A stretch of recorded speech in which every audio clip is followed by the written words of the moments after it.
যার চলে যায় সে বুঝে হায় বিচ্ছেদের কি যন্ত্রণা।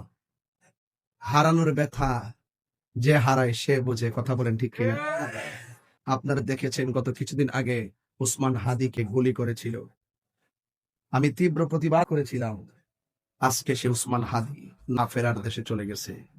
ইন্না লিল্লাহি ওয়া ইন্না ইলাইহি রাজিউন। সে হাদি আজ চলে গেছে।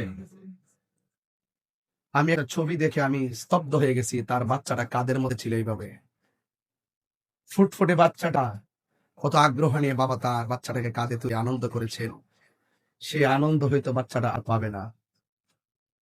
বাচ্চাটা এতিম হয়েছে, স্ত্রীটা বিধবা হয়ে গেছে, মা তার সন্তানকে হারাইছে। আল্লাহ পাক যেন এই হাদিকে জান্নাতুল ফেরদৌসের আলা মাকান দান করে।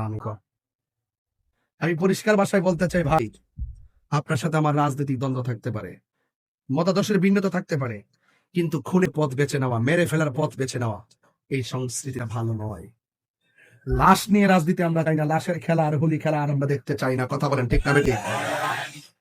এই জন্য শুরুতেই বলছি, যার চলে যায় সে বোঝে হায় বিচ্ছেদ কি যন্ত্রণা।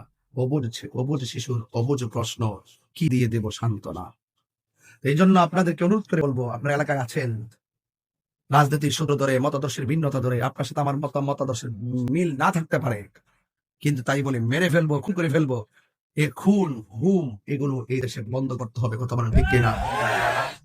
আপনারা দেখেছেন আমাদের মসজিদের ইমাম মুহিসউদ্দিনকে প্রকাশ্যে মব ভায়োলেন্স করে মেরে ফেলেছে। আজকে 1 বছর হয়ে গেছে। সেখানে রইসুদ্দিনের বাচ্চারা আর বাবাকে দেখতে পারে নাই।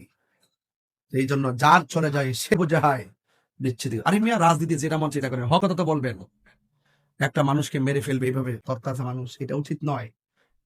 আমাদেরকে লাশের রাজনীতি, এরকম খুন গুম, এই সমস্ত প্রতিহিংসার রাজনীতি থেকে বেরিয়ে আসতে হবে। এই দেশটাকে আল্লাহ শান্তি করে দাও। এই দেশের মানুষের পারস্পরিক শ্রদ্ধা আর ভালোবাসা তৈরি করে দাও। মিলেমিশে চলার তৌফিক দিয়ে দাও। আমিন কর।